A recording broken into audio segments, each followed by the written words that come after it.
Welcome, everybody. Welcome to our book talk for today from Professor Ken Sun, Sun Chih-Yan, discussing his new book, Time and Migration, How Long-Term Taiwanese Migrants Negotiate Later Life.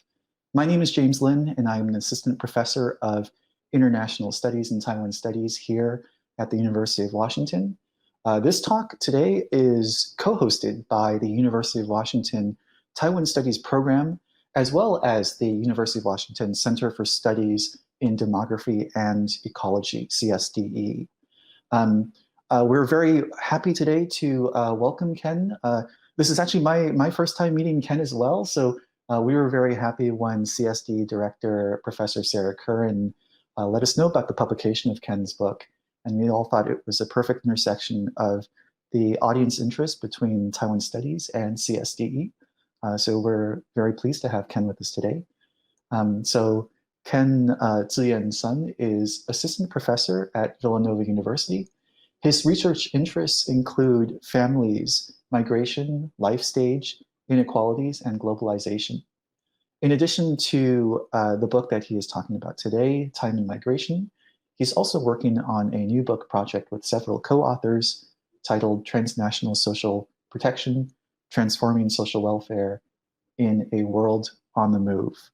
So without further ado, I will hand it over to Professor Sun and allow him to start his PowerPoint.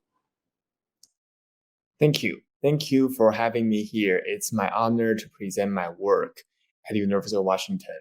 I'm really looking forward to your feedback after my presentation. So right now, let me share my screen. I published my book, Time and Migration, How Aging Taiwanese Migrants Negotiate Later Life Transitions, this year. My work is based on my field research in 3 research sites: New York, Boston, and Taiwan. In my book, I offer the concept of temporalities of migrations to analyze the ways in which older Taiwanese immigrants who are long-term residents in the United States transform intimate relationships with families, communities, and nation-states. Today, I'm going to use this concept of temporalities of migration to analyze how older migrants transform their relationships with children. I will focus primarily on the experiences of older migrants. And I will also talk briefly about the similarities and differences between older migrants in the United States and return migrants who move back to Taiwan after retiring from work. In my book, I analyze the impact of long-term migration on migrants' relationships with children, spouses, grandchildren, communities, and nation-states. And I focus on long-term migrants, i.e., those people who relocate to the US in 60s and 70s and some early 80s. Why do I decide to focus on long-term migrants? Because right now, more than 4 million immigrants in the US are aged beyond 65. 2/3 of them have lived in the US for more than 30 years. But current research have paid little and limited attention to long-term migrants who have spent most of their working years in the US. In my book, I argue these older immigrants, they are rewriting their individual and collective biographies. What I term temporalities of migration have 3 central components. A, individual and familial transitions, such as becoming parents, becoming grandparents, retire from work. Socialization in different places, such as memories about homeland and working experiences in the US and Taiwan. Third, historical transformation of their home and whole societies over time. For example, the changing homeland context. And today, I will be using the concept of temporalities of migration and show how time and temporalities shape my respondents' responses and reaction to intergenerational reciprocity. In sociology of families, reciprocity refers to how family members articulate their sense of responsibility, obligation, commitment, entitlement to one another. And I'll show that how older migrants from Taiwan transform intergenerational reciprocity when they encounter the new social and cultural landscapes across national borders and across time. Right now, sociological and anthropological literature on older migrants focus on recent arrivals rather than long-term migrants. So there's a lot of work focusing on older migrants move to the United States for the purpose of family reunification. And in this literature, older people in the immigrant families are often constructed as keepers or guardians of ethnic cultures. This research also understand or frame these older people who, to expect their children as their primary caregivers. Let's look at a few examples. For example, in their pioneering work on older immigrants in the US, Camel and Zoe argue many elderly immigrants are holding onto their cultural traditions on extended families, familial responsibilities, and kinship support for elderly family members. Even if they have lived in the United States for a long time, or even if they were born in the United States. That is to say, no matter how long these older people live in the US, they are not going to change. Likewise, in her pioneering research on older generations' agency, Haravan emphasized the agency and reflexivity of older people. But when she talks about racial minorities and how they negotiate the later life transitions, they emphasize many of them hold on to the homeland traditions. According to her, ethnic values rooted in various pre-migration cultures call for a more exclusive dependence on the familial and kin assistance rather than the more contemporary attitude. Again, older immigrants are constructed as those people who always hold on to the homeland traditions. We can find similar assumptions about older people in the literature on Asian and Asian American families. Right now, many scholars use the concept of filial piety to understand intergenerational relationships within Asian and Asian American families in the US. Based on the concept of filial piety, many older people expect their children to provide care. They also expect their children to subordinate their own wills to the will of the parents. In other words, older parents are not only the family dependents, they are also the authority figures in the household. That is why we see a lot of literature documents the struggles and suffering of many second-generation immigrants in North America. My work offers critical reflections on these assumptions about older parents and their relationships with their family members. First of all, I emphasize people change both across border and over time. I'm not alone in pointing this out. Some recent work hint at the changing perspectives on intergenerational reciprocity in Asian and Asian American families. For example, Jen and her colleagues found that in South Korea, around 20% of the senior population expressed a willingness to live in a long-term care facilities. But in the United States, there are about 45% of Korean immigrants are willing to do so. Likewise, in her ethnographic research on inner city, on Latino communities living in inner cities.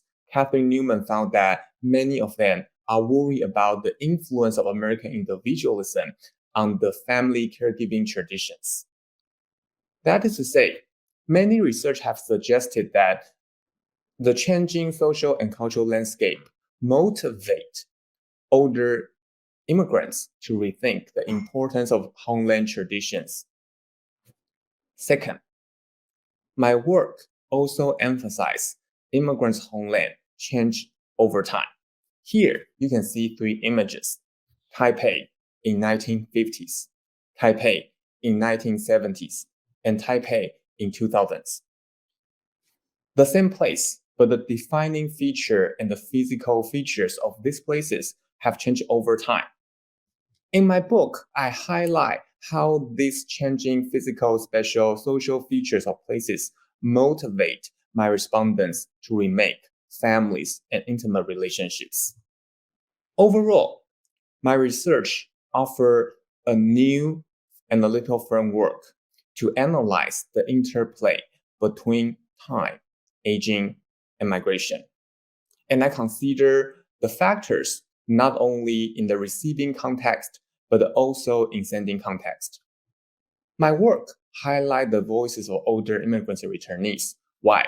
Because they are understudied in current scholarship on migration and aging in general.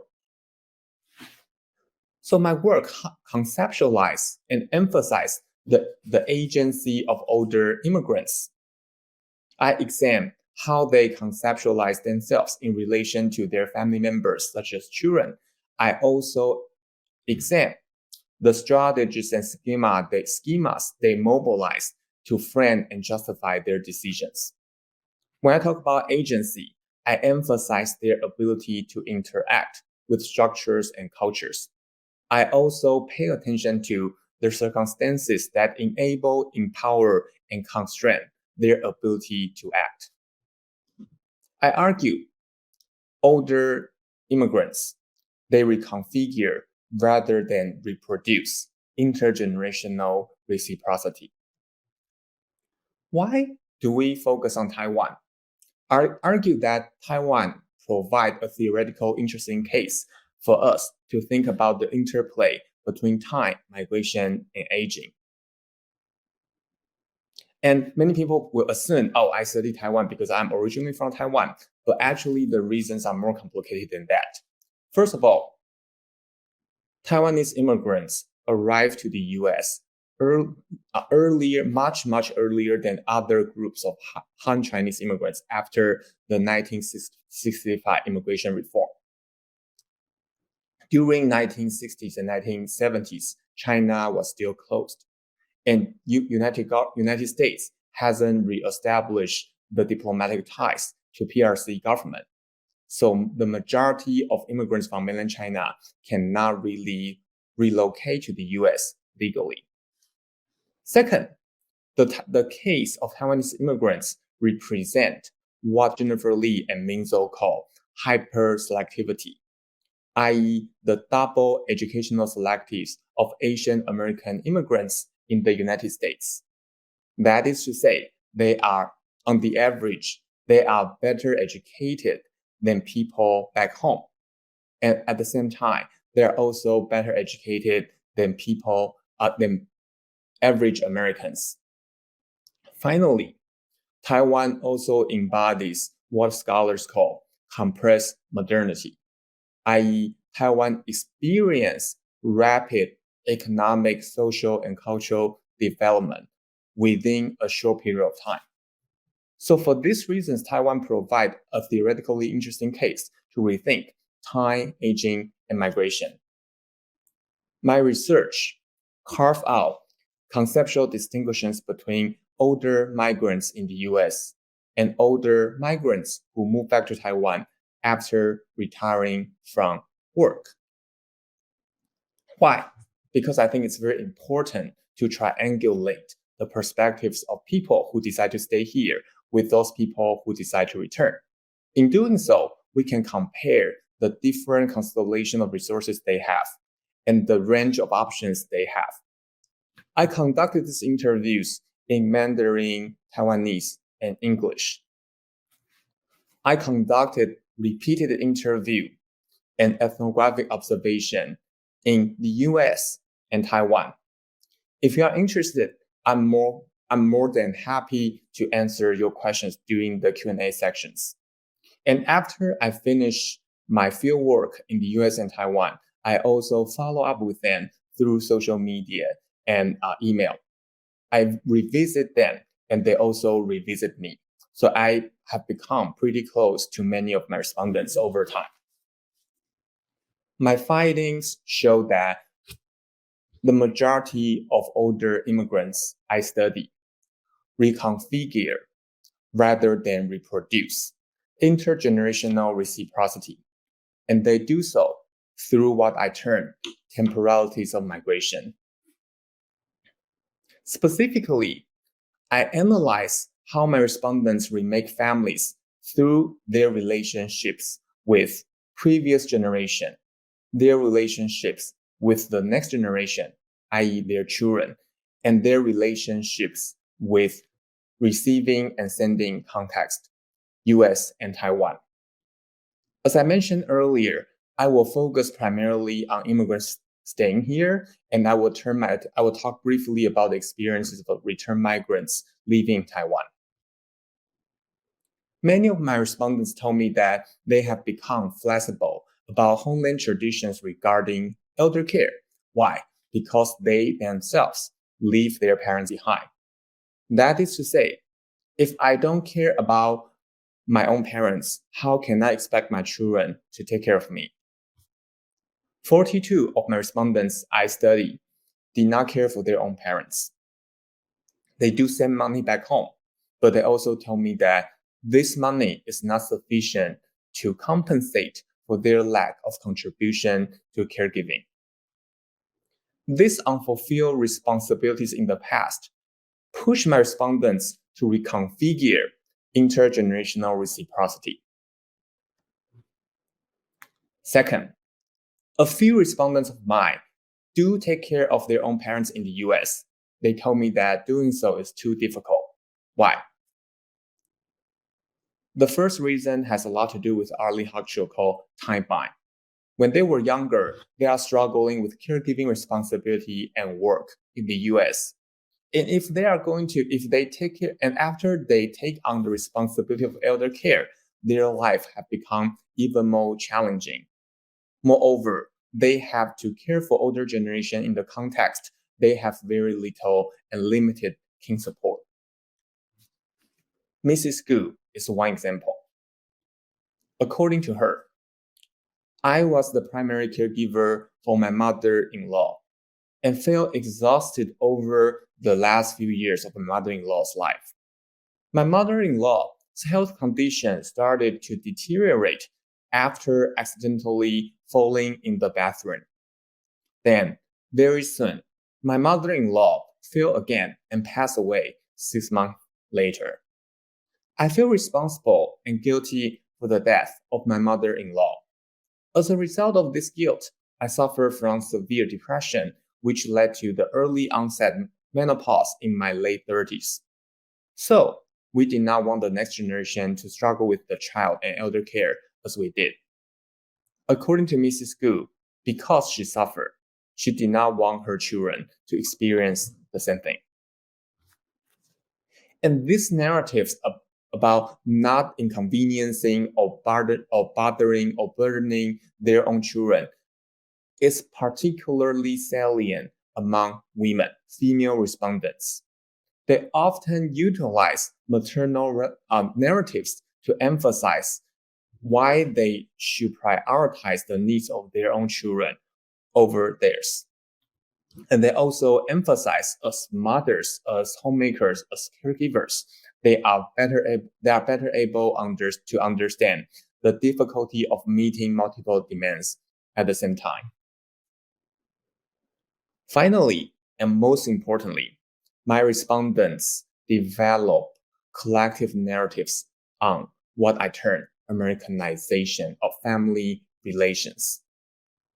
What does Americanization mean to my respondents? First of all, they emphasize their children have changed over time and across borders. Specifically, when they talk about Americanization of next generation, they refer to the loss of caregiving traditions and the loss of parental authority. Their children are no longer interested to take care of them, and they are no longer the authority figures in their families.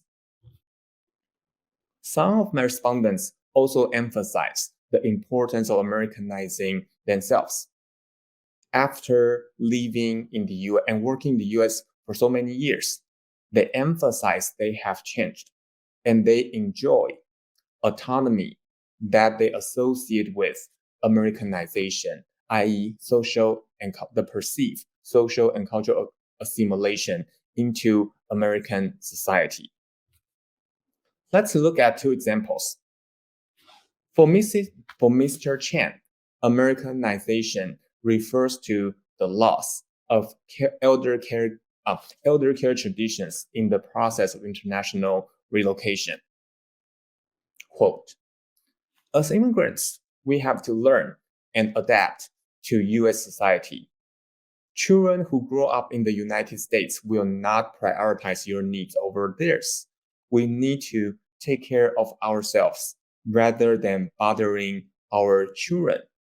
We need to take care of our own business. If we don't set up the expectations right, we will put a lot of pressure on our children and end up having a lot of intergenerational conflicts. Likewise, Mr. Lai emphasized his reluctance to rely on his children. According to him, our children will not care for us in the ways we like. They do things and think about things in American ways. Elderly parents are no longer their primary concern. Living with our children will cause unnecessary conflicts. When I live alone, I can make decisions about my own life. That is to say, respondents like Mr. Lai emphasize even if their children are willing to look after them, care for them, their children, the next generation will not do so in the ways they prefer or desire. That is why so many of them emphasize the importance of staying independent and self-sufficient. Another dimension of what I termed temporalities of migration points to the perceived transformation of immigrant homeland. For many of my respondents, Taiwan has also changed. How does Taiwan become westernized, Americanized? For many of my respondents, they notice or observe the changing attitudes among their friends. They are more open to the possibility of moving into long-term care facilities. And they are more willing to accept the fact that they will be cared for by migrant domestic workers from Southeast Asia rather than by their own children. Mr. Zeng is one example. He talks about the changes, the social and cultural changes he witnessed in Taiwan. Quote, when we left Taiwan, people of our generation typically live with our own parents. I don't think younger people in Taiwan today will live with or care for their parents. It's a tendency. It's a process of westernization and modernization. So why do we insist on having our children in the United States take care of us? The logic here is, since our homeland has moved on, why do we insist on sticking to the quote-unquote homeland traditions? Here, the picture you see here are taken in Taipei. So you can see that many of these older people in chairs are looked after by migrant domestic workers from Southeast Asia, such as Philippines, Indonesia, and Cambodia. So my respondents are right. Their observation is consistent with the current literature on elder care in Taiwan. Many younger generation contract out the caregiving responsibilities to pay caregivers rather than fulfill these obligations and responsibilities themselves. My respondents also emphasize if one day they need care, they will purchase care from the market, and they view purchasing care as common, conventional American practices. If they need care in the US, they emphasize they will purchase some in-home services, or they might move into long-term care facilities. And they also mention similar services and enterprises are also available in Taiwan. So even for my respondent, even for the immigrants I interview here, they also highlight the possibility of moving back. And what's the difference between staying here and moving back to Taiwan? Many of them told me that, well, elder care services in Taiwan are much cheaper, and also, they are also more culturally desirable. I remember one respondent telling me, I have tolerated eating sandwich and salad when I was younger. Right now, I retired. I'm old. I only have a few years to live. I no longer want to deal with the diet of the food in the nursing homes and care facilities, elder care facilities in the US. Overall, my respondents emphasize, no matter whether you like it or dislike it, Americanization is a cultural and social trend you cannot change, you cannot reverse. And some of them emphasize the importance of learning from their white American peers.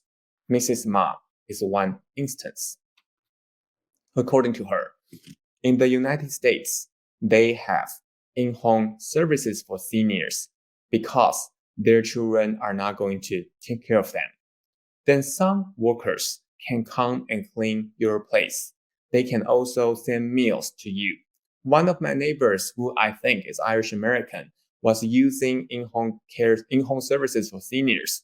I can take care of myself like those American elderly people.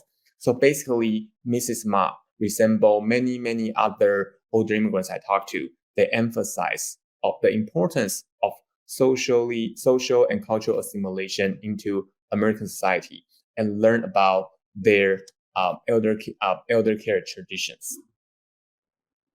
So let's revisit the meanings of Americanizations I discovered in my fieldwork. And I want to emphasize my respondents' narratives or perception or understanding of Americanizations are one-dimensional. They are partial. They are biased. They lack nuances, but they are also very powerful. This perception shapes their emotions, feelings, perspectives, and actions.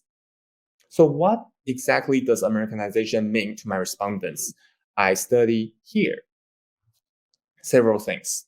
First of all, Americanization suggests younger generations in the US have adopted American individualism.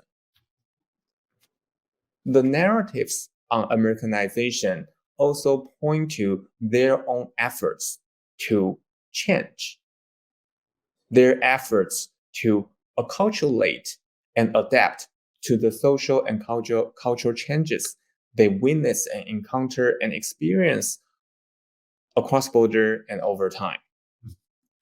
Americanization also refers to the social and cultural development of their homeland, in this case, Taiwan. Most importantly, I emphasize they use the narratives on Americanization as what I term emotional shield. In many ways, it's easier to blend American social and cultural context rather than criticizing their children and their children's families. That is to say, it is not that my children don't love me or care about me. It is American society have transformed my children and our family relations. Mr. Chen emphasized in his interview, he emphasized blaming American culture is easier. And in doing so, he avoid feeling negative or ambivalent about his relationship with his children. Quote, if we kept expecting our children to care for us in traditional Chinese way, we would end up being disappointed and upset. Return migrants I interviewed in Taiwan agree on the importance of taking on, adopting, internalizing this American mode, quote unquote, American mode of aging. They also emphasize their relationships with their own parents, with their own children, and with their sending and receiving countries, motivate them to remake intergenerational intimacy. But I also want to emphasize they move back to Taiwan, not because they want to pursue or embrace what people perceive as traditional mode of life or traditional lifestyle. Many of them move back to Taiwan because they try to accomplish their perception of American individualism, i.e., they want to stay independent and self-sufficient. And moving back to Taiwan allow them and enable them to do so. Why? Because by moving back to Taiwan, they are able to utilize what Peggy Levy and I call transnational resource environment. First of all, their personal savings and wealth can go a longer way in Taiwan because the cost of living there is much, much lower than the US. Second, there are public benefits programs in Taiwan my respondents can use. For example, in 1996, Taiwan established their own universal healthcare program because Taiwan recognizes dual nationality. So my respondents can move back and they are eligible to utilize the universal healthcare programs in Taiwan. And some of them are also enrolled in the pension scheme in Taiwan. They can also utilize the market force to fulfill their needs, wants, and desires. And doing so is a lot cheaper than purchasing care from the market in the US. Finally, they can also utilize aging enterprises or long-term care facilities in Taiwan. And these facilities and services are much, much cheaper and more, as I mentioned earlier, they are also much, much more culturally desirable to my respondents. So I want to emphasize my respondents in Taiwan share similar perceptions to my respondents in the US, but they develop and adopt different strategies and they mobilize different resources to accomplish their American dream. Let's look at the example of Mrs. Ching. Mrs. Ching, when I interviewed her, she was not very mobile and she lived in a high-end nursing home close to Taipei. She emphasized she moved back to Taiwan because she wanted to accomplish self-sufficiency and quote-unquote independence. Why does she move back to Taiwan? She told me that it makes more financial sense for her to relocate to Taiwan. When I interviewed her, she lived in a one-bedroom apartment. Her apartment, along with utilities and 3 meals per day, cost her around $1,000. She also hired a migrant domestic worker to provide around-the-clock care. And in total, that cost her around $1,600 per month. And you cannot have similar services in the United States. As we all know, the elder care here, facilities and services in the United States are very, very expensive, almost unaffordable. Mrs. Ching also told me that she purchased Taiwan not just to purchase care, she also tried to purchase calmness because she doesn't feel like she's burdening, inconveniencing, or bothering, intruding her children's life. She's also purchasing deference. According to her, unlike my children, my domestic worker in Taiwan always follow my instruction, and she never answers back or complains. So in many ways, respondents like Mrs. Ching feel empowered after they decide to move back to Taiwan, although they have lived or spent most of their working years in the US. As we can imagine, many people, non-migrant individuals in Taiwan, don't really welcome my respondents moving back home. And they accuse these return migrants of spending most of their working years, contributing their working years to the US, but moving back to Taiwan when they need care. And the fact that some older return migrants utilize the public benefits programs in Taiwan provoke resentment among non-migrant populations there. So I want to offer a few concluding remarks about my research. My research shows how what I term temporalities of migration motivate older immigrants and returnees to reconfigure intergenerational intimacy and reciprocity. My findings point to the importance of centralizing time and temporalities onto migrants' experiences and identities.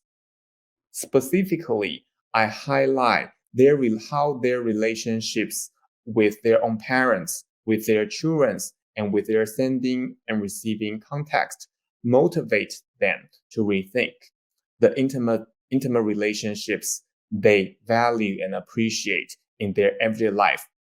Although my research focuses on immigrants from Taiwan and returning to Taiwan, I argue the analytical framework I offer in my book can be applied to other cases.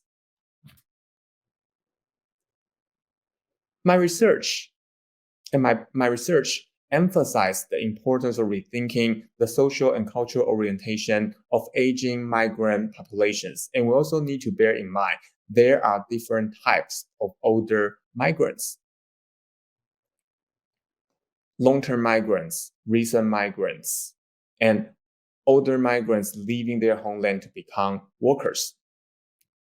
All of these different cases motivates to think about the diversity among aging migrant populations. And we also need to think about how their different life trajectories and the historical context they encounter motivate them to reconstruct their identities and fashion their understanding of homeland traditions. And we need to do so within a global transnational social field, i.e., we need to rethink these issues beyond national borders, the territories of nation states. In addition to my book, I'm also working on several other projects. Another project I'm working on is how transnational families cope with family crisis. In this project, I study Chinese American immigrants in the United States. I also study their left behind or stay behind parents and the pay and family caregivers for these older generations back home. I have conducted 2 waves of interviews with these transnational family members. Initially, I look at how parental health crisis shapes transnational family connections. Last year, I conducted another round of interview and to explore how COVID-19 pandemic unsettle and shape transnational family connections. Overall, I'm interested to understand how risk and uncertainties shape the ties migrants try to maintain with their loved ones back home. Another book project I'm working on focuses on the transnational resource environments migrants have and are able to access. Specifically, we are looking at how migrants combine resources from nation states, government, private market, third sectors such as NGO and individual networks. And we try to understand how these different types of transnational resource environments shape migrants' well-being. And specifically, we focus on how children, student migrants, labor migrants, health seekers, and seniors construct and negotiate the different types of transnational resource environment they are able to mobilize, activate, and use. This is all I have today. I look forward to hearing your feedback. Well, thank you very much, Professor Sun, for a very enlightening talk. So this is now our Q&A period. For those of you who are just joining us, feel free to leave comments on whatever platform you're using, either Facebook or YouTube. The comments that you'll leave us will appear for us, and I will go ahead and ask those questions of Professor Sun. So feel free to go ahead and ask any questions you have. I think I might take this period just to ask you my question, Professor Sun. Sure. I'm wondering. It seems like some of these, a lot of the decisions regarding moving back and also attitudes toward younger care is defined by kind of taking advantage, maybe not taking advantage, but seeing how there are different costs within the markets. I'm wondering if there are also maybe aspects of cultural anxieties that are present here.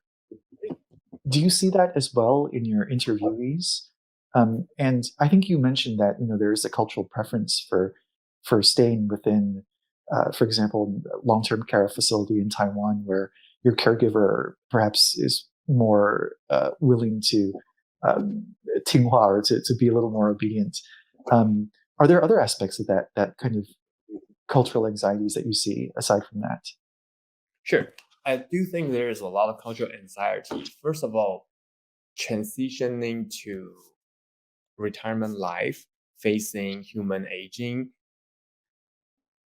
is anxiety producing, right? It's not an easy process. So even you are not an immigrant, you are very ambivalent about this process. And my respondents have become more anxious and ambivalent because their children have changed. In many ways, their children, for many of my respondents, becoming American is a lifelong project. They always learn how to become American. And their children are adults. Their children know this society better than them. So they try to readapt to this changing social reality and how to rethink and re-navigate themselves in this changing social reality, right? So I do think there's a lot of cultural anxiety because they are facing a new life project, a new dimension of the lifelong project, which is becoming American. Thank you. That's very interesting. I might ask follow-up questions later, but we have other questions to get to. So we have a question from Xiaoyun, Professor Xiaoyun here at the University of Washington. He says, "Hi Ken, very glad and honored to hear your presentation. I'm curious about how the compressed modernity aspect plays in your analysis. You mentioned that the concept of compressed modernity makes Taiwan an important case. Can you elaborate how immigrants' experiences are affected by such processes of modernity? How does the modernization of Taiwan affect immigrants' experiences as compared to immigrants from countries that have not undergone similar levels of modernization?" Thank you. So I really like this question, and I think a lot about this question. In many ways, we talk about how receiving context, US, Canada, Australia, the conditions and factors in the receiving context have affected the lives of older migrants, right? But we also need to understand older migrants' homeland have also changed, right? Taiwan have changed. So right now, Taiwan has public transportation. Some of my respondents can no longer drive. They move back home, right? It's easier for them if you live in Los Angeles, right? And you cannot drive. That's not an ideal place to live when you are older. And they can utilize resources regarding personal care or medical care there, and they can communicate with the the healthcare professionals there, right? So the evolution, the development of Taiwan offers my respondents opportunities regarding how I want to manage the last phase of my life. And so I think that we need to understand many immigrant homeland societies, they are no longer, quote unquote, the third world. Taiwan has changed. China has changed. Korea has changed. Mexico has changed, right? Even Mexican government, they are also offering resources to their immigrants in the United States in different ways and through different venues. But we need to understand immigrants' homeland are no longer constraints. They can also be resources. And especially when we think about East Asian societies, they are no longer agricultural societies. They have a lot of facilities, infrastructures US no longer have, right? Public transportation, elder care services, medical facilities. And for many older migrants, it doesn't really matter where I live. It's what really matters to me is how I can live a happier life. Oh, by the way, and I also want to emphasize some of my respondents, they are like high skill migrants. So after they retire from work, they also have, I talk about this in my book, they have begun the encore career, the second career in Taiwan. They are offered opportunities, right? Like directors, chair professors, dean in Taiwan, right? So for them, they after retire from work, they are still young, like they are the young old, they can still explore other possibilities in Taiwan. And they can also fulfill their long-term indebtedness to their homeland because most of them contribute their working years to the US. And right now they retire, their children grow up. I can finally do something for my homeland. Yeah, thank you, Ken. I have so many follow-up questions. I hope I can ask you a couple more. I I was really struck by early on in your presentation. I think it's very true that the selection of Asian American immigrants, especially of East Asian and Taiwanese immigrants, who tend to be from a higher class background and have a lot more privilege. Mm-hmm. Um, I imagine that the returnees, as you explained, they pursue their second lives, must also have a certain kind of privilege. I've heard terms like in China, like haigui, this Mm-hmm. very kind of privileged um, kind of position of having been educated abroad. Does that privilege kind of complicate things? Do we see this for all returnees? Are they all kind of from similar class backgrounds and also have similar kinds of privilege? Does that privilege, in some ways, have counterintuitive results? I think in several things. I think this educational selectivity is really important because it paves way for how these older people are able to manage their or negotiate their later lives, right? Taiwan is not alone. I see similar cases in mainland China.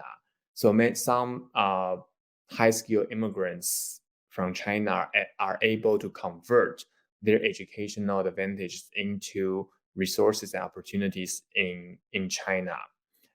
Uh, but as we all know, the U.S.-China relationship have become tense over the past few years. So I think it requires another investigation. And I also want to emphasize overall Taiwanese among the Han Chinese from different societies, Taiwanese immigrants enjoy or the research already established they are better educated than all the other Han Chinese from other societies. So this educational selectivity is very salient among immigrants from Taiwan. And yeah, and I also think that I also find that many migrants relocate to the US for the future of their children, right? So it shouldn't be surprising they always think about their children's well-being when they talk about elder care, intergenerational relations, right? Because I believe and I argue there is a selectivity built into Asian American immigrants in general and Taiwanese immigrants in particular. Yeah, that also reminds me of, I know many people who've migrated from Taiwan to the United States recently. And so I think that it also raises a question of whether this calculation or this decision-making process differs for the younger generation of Taiwanese who emigrated. Um, Especially since I think, Taiwan is now, as Xiaoyun has mentioned, is now a place that's very modern, has fairly high standards of living. And so one of the reasons I hear just anecdotally from my friends Hmm. is that we do this for a better kind of cultural life for our children, and Hmm. not necessarily a better economic life for ourselves. Do you Hmm. see this as being a trend that differs based upon generation? I need to do more research among younger generations, right? For I don't study younger generation relocating to the US recently, so I cannot really say uh, whether I can not really say a lot about their similarities and differences between different age cohorts. But I do agree that they probably have different motivations and different concerns in mind. Okay, we have another question, also from University of Washington, Professor Weng Yunzhu, who asks, well, she says, thank you for your presentation. She Thank you. asks, do you see this emotional ambivalence regarding elder self-care as only happening to the first generation immigrants? Do you expect the second generation immigrants to face a similar dilemma when they grow up? Very interesting. Okay. Will second generation experience the same dilemma? I think that some research on third generation, they talk about how second generation take care of raise the third generations. So it's very interesting when this 1.5 and second generation were younger, they talk about how they desire or want to establish a belonging to the American society. So they want to become Americanized. But after they become older, become parents themselves, they actually believe, well, learning from my parents is not a bad idea, and they value certain cultural traditions and certain cultural disposition they witness and observe from their parents, right? So I do think my respondents will be more culturally inclined to embrace self-sufficiency and independence. They won't as anxious or ambivalent as my respondents. But at the same time, it will be interesting to see how this second generation, as they grow older, how they hybridize their life by combining components from the US and from their parental homeland. And I also think that it has a lot to do with whether this second generation live a transnational life, right? If they don't live a transnational life, they don't have a long-term and long-standing connections to their homeland. Why do they feel struggle and conflicted or think about different reference points?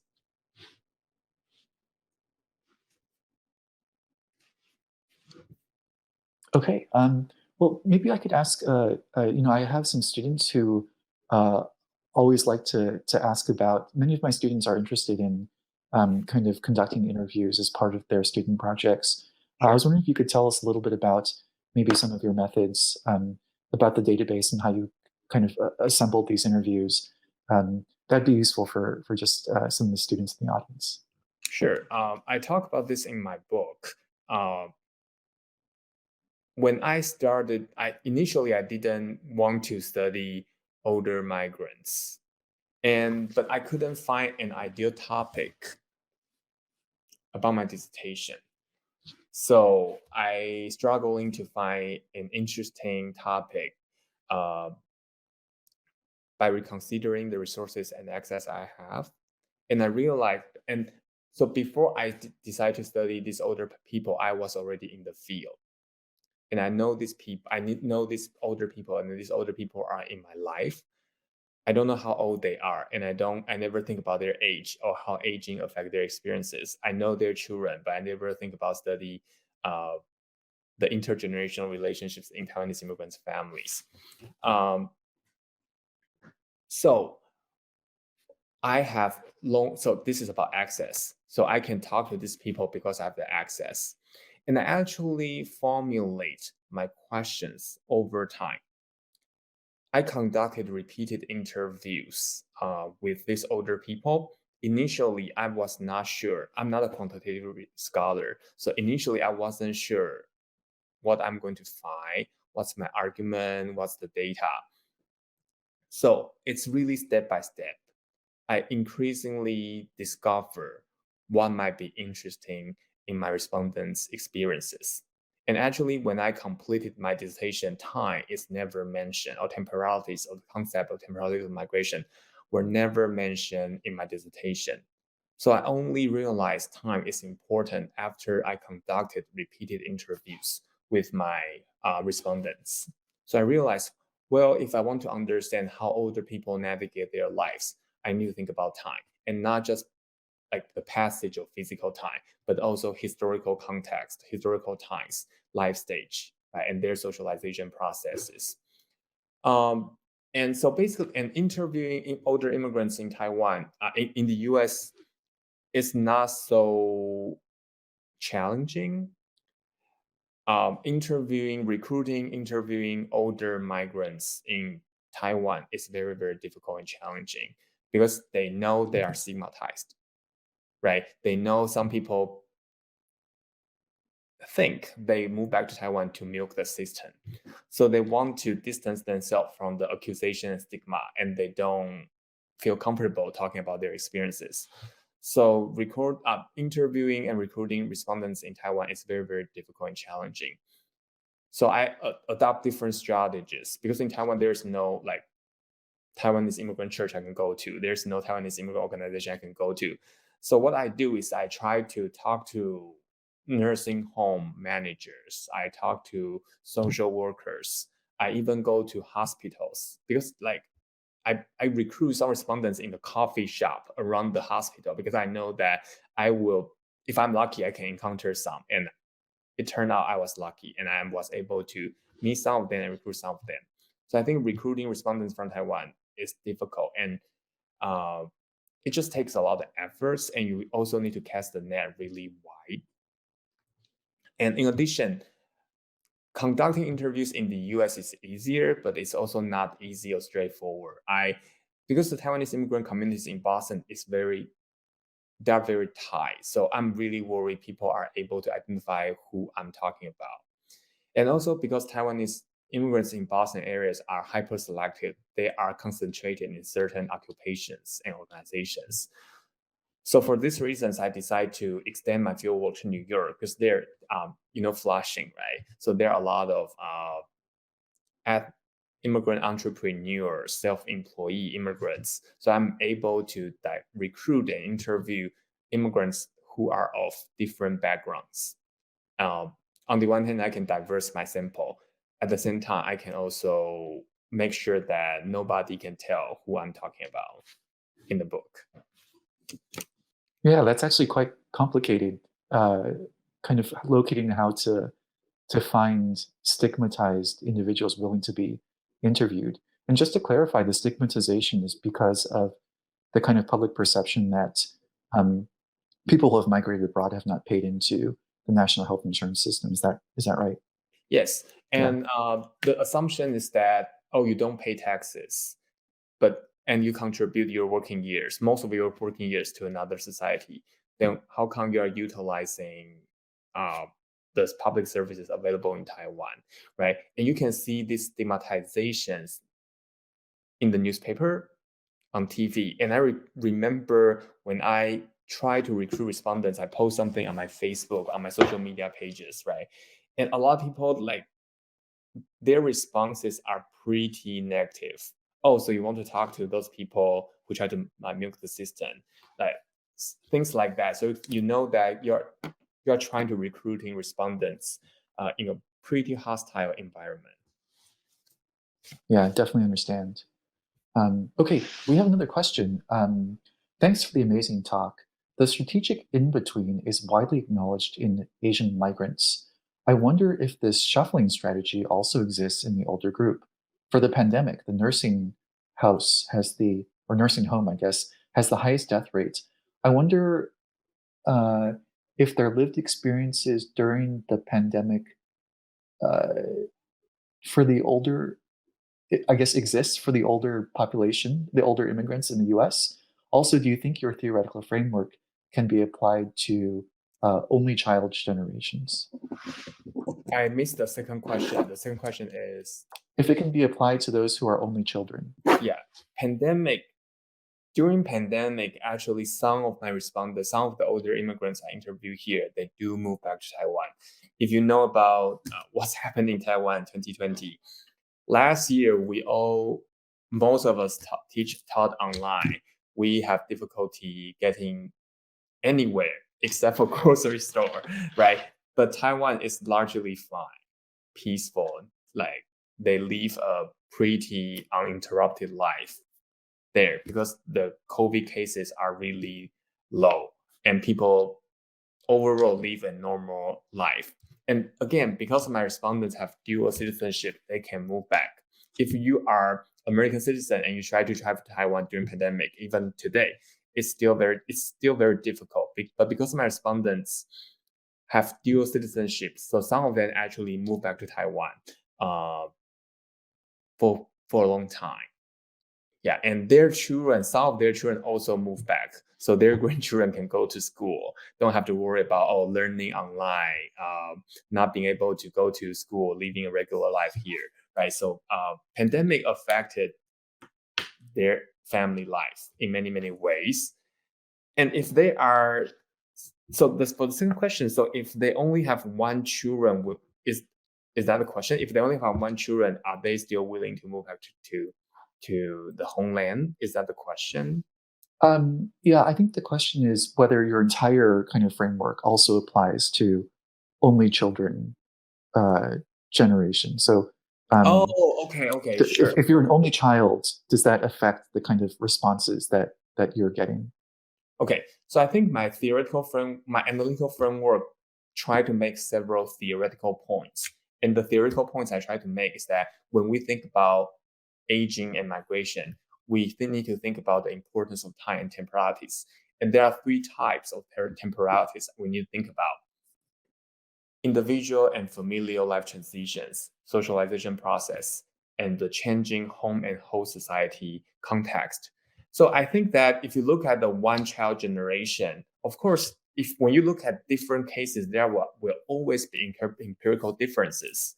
And I agree. If you look at Mexico, India, China, one child, two child, multiple child, there will always be differences. But the thing is, the theoretical points remain the same. You need to think about the life transitions they are trying to negotiate, the historical ties they are facing, and the socialization processes they go through. So basically, what you face in later life in many ways are path dependent. It depends on the historical context, the social context, the socialization processes, and the life transitions you are facing. So I think that, yes, I do agree. I do believe my framework can be extended to the only child generation, but I do think the empirical findings will be different.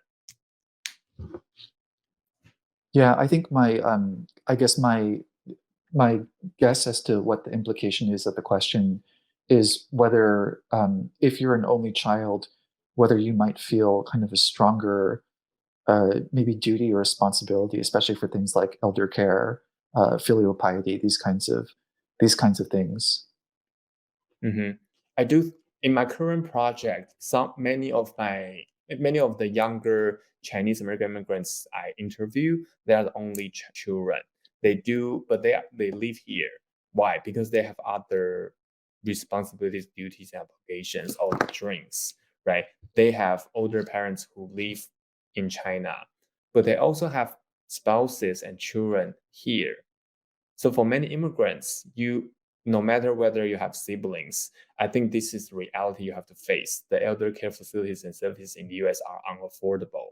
So do you want to reunite with your parents here? If you don't, you try to formulate solutions. And so for many Chinese American immigrants I interview, they reestablish connections with other family members, with their friends, or hire paid caregivers to look after their parents.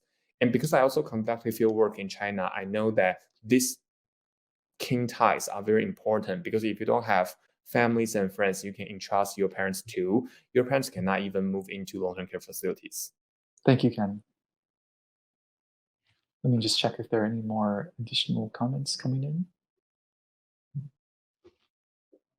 Okay, I don't see any additional ones, so anyone else feel free to contribute your questions.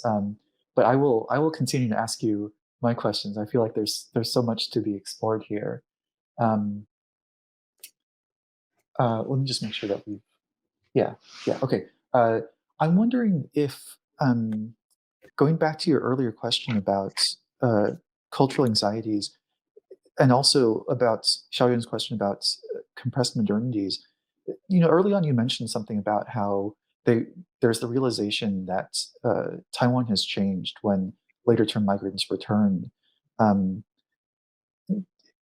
does that result possibly also in alienation? I mean, mostly it's seen as I guess a positive thing, that there's an imagination of Taiwan in how they left it, but as especially as we see that Taiwan is very progressive in certain ways. Um, do those changes come through in your interviews?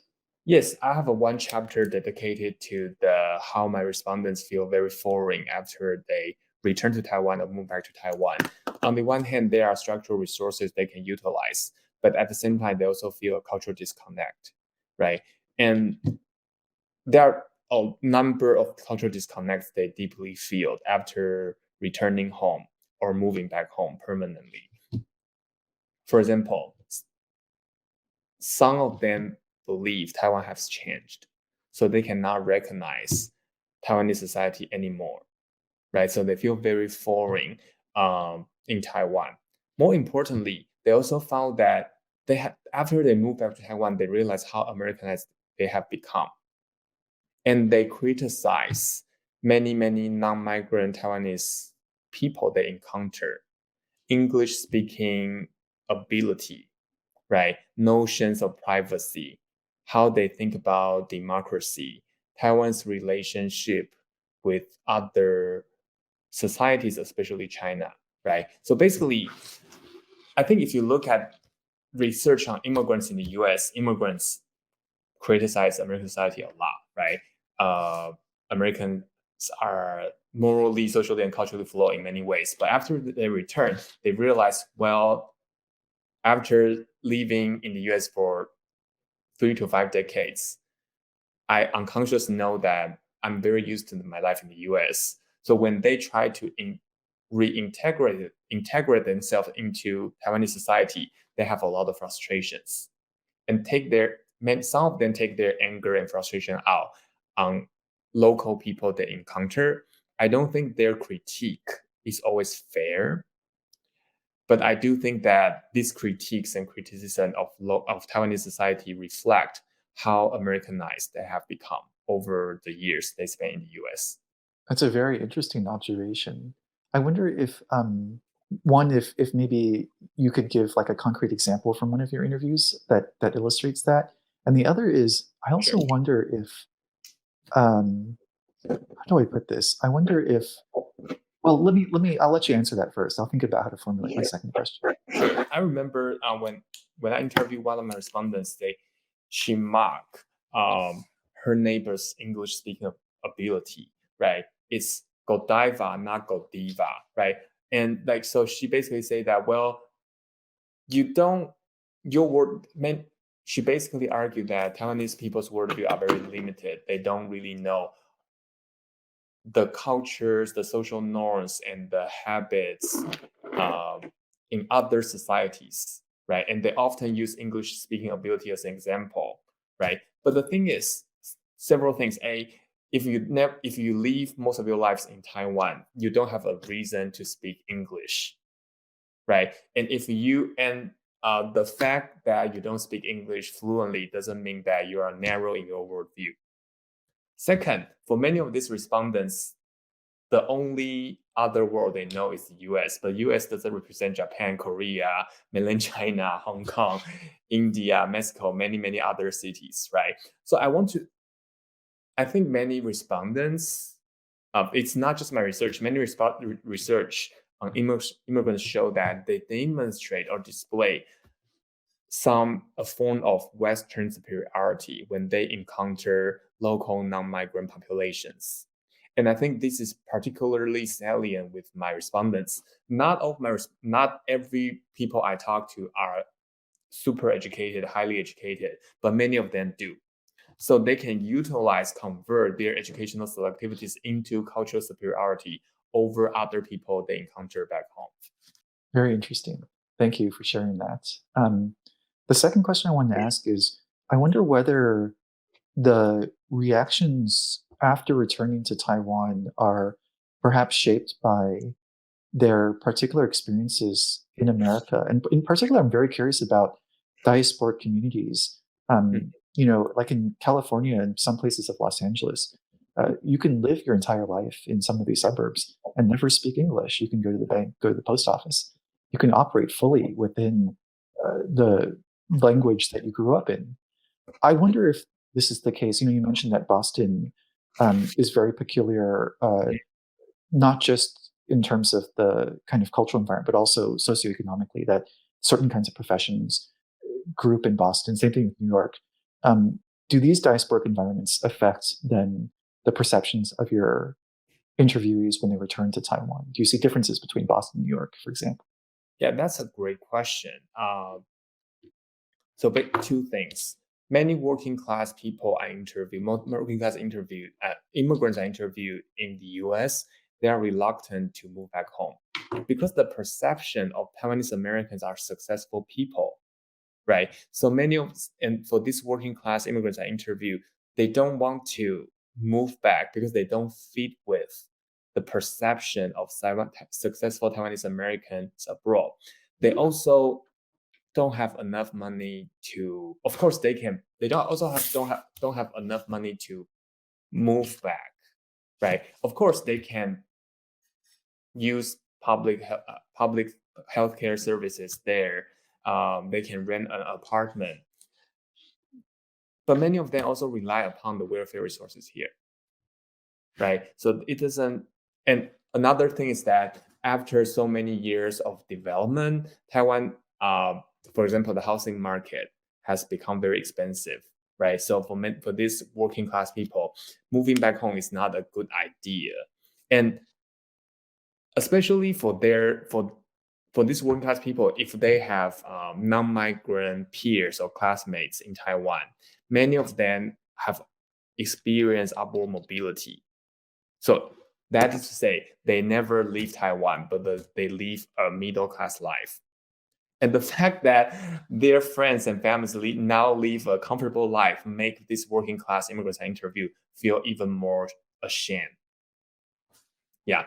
Another second point, in addition, for these working-class immigrants I interview in Taiwan, basically they don't want to talk to me. And they also, after they return, a couple of the respondents I interviewed in Taiwan, they are janitors, right? So they try to combine their savings in the US and the new employment opportunities in Taiwan to make ends meet, right? So they try to combine resources from everywhere. And they don't want to stay in contact with their friends in the US because they feel so embarrassed. They feel like they are the loser, they are social failures. They don't fit with the successful Taiwanese stereotype in the US. And they also don't know how to justify the fact that they are moving back to Taiwan because they cannot make things work here. Yeah, wow, that's very very compelling cases. Thank you for sharing. We have another audience question. I wonder if the Professor Sun, if you could explain why you chose the East Coast instead of the West Coast. Because I live there. Because I live there. And it's actually not easy to interview these Taiwanese immigrants because I study family, community life, and their national belonging. So I'm going to ask a lot of invasive questions, right? So I actually So many people assume because I'm originally from Taiwan, so studying Taiwanese immigrant, older Taiwanese immigrants is easier for me. It's not easy for me. I'm able to interview them because I was already in the field and have done some services for the community for random reasons because the family that hosted me when I arrived to Boston we become very close and they become my gatekeepers. So through them, I can interview many of their friends or their acquaintances. But it's not easy to interview these people, especially all the questions I ask are so personal. And I also know their children, so they basically have to open themselves up to me.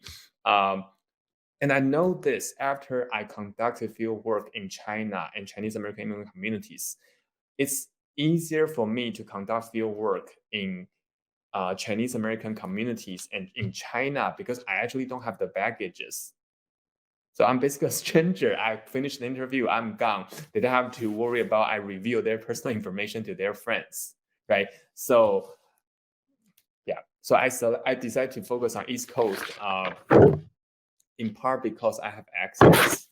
And if I have the chance, I actually talked to one of my colleagues at Berkeley. We're talking about probably we can do something in the future on the East Coast. I think that's possible. But the thing is, she has access. Yeah, I can imagine, especially for any of my students who might be watching this, that the difficulty of participant observation is that you're never an invisible scholar. You're always present as a person and you're seen as a person. And especially when you are kind of close culturally with the subjects that you're interviewing, then the stigmas that they might face are stigmas that you would understand as well. Mm-hmm. It's a very difficult thing to kind of navigate. I remember from one of my favorite books is Lan Peijia's book, Uh-huh. and I remember her saying how there's also a different difficulty in interviewing Southeast Asian migrants, where she's seen as someone who's like a middle class Taiwanese woman, Mm-hmm. and there's a lot of suspicion, like why are you interviewing me? And I imagine that you must have to overcome those kinds of questions and doubts. And also, we are all from Taiwan originally. Some of them were born in China, relocated to Taiwan, and moved to the US later. Right? My grandparents are from China too. So basically, I am able to relate to the majority of my respondents. But I also want to emphasize they are a lot older than me. So when they talk about Taiwan, when they talk about China, it's a different society. I never remember Taipei as an agricultural society. I never see cows in Taipei for my entire life. So when they talk about, oh, Taipei, when they left, it's an agricultural society, it's very underdeveloped. They don't have money for food, or they need to borrow money uh, to go to the US. They take a boat rather than fly to the US. I cannot relate to any of these things. So for me, I just feel like this. When I listen to their life stories, I sometimes feel like I'm watching a movie. Yeah, yeah. This is, I guess, this is closer to the experience that I would have as a historian, um, like doing oral histories, because then it becomes very foreign, kind of the stories that you hear. Um, yeah, so I definitely can relate. I think that's really interesting and Mhm. also something important to keep in mind. Mhm. Um, I also wanted to ask you if there might be differences in your interviewees between, since you mentioned it, between Weishengren, those who Yeah. came to the United States via Taiwan, but their experience with Taiwan was short. And I feel like for a great number of, especially people who immigrated in like 65, Mhm. like you said, a number of them do not feel Taiwan is their home. Yep. Their home is in China. Do you see differences in these? I mean, do they seek to return to Taiwan with the same degree as those who might have Benjamin roots? And are there any desires to return to China, perhaps even This from is such a Weissenden? this is such a great question. Because I grew up in a hybrid family. The family members on the paternal side are from mainland China, and the relatives from the maternal side are native born Taiwanese families. So I actually know the worldviews from both sides, and that's why I intentionally try to recruit respondents from both the mainland Chinese families and the Taiwanese families.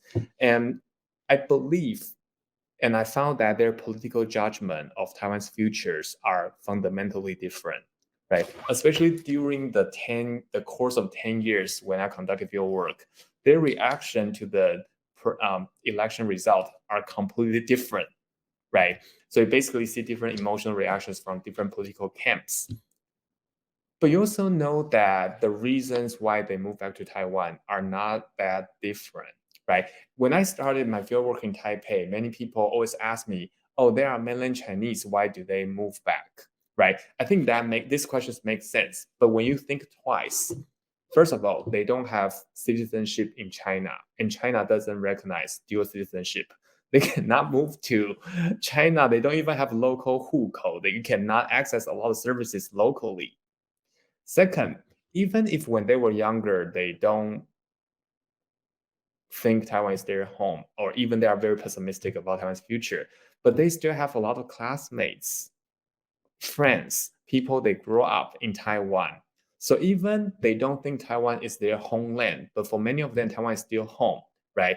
Where's home is where you like where people you love live, right? So even if they are mainland Chinese, but they still have classmates, they still have siblings, they have families, they still have relatives back home, back in Taiwan, right? So and Taiwan has so many resources they can offer, right? So when you combine all the concerns, practical and symbolic concerns they have in mind, maybe moving back to Taiwan is not the bad choice.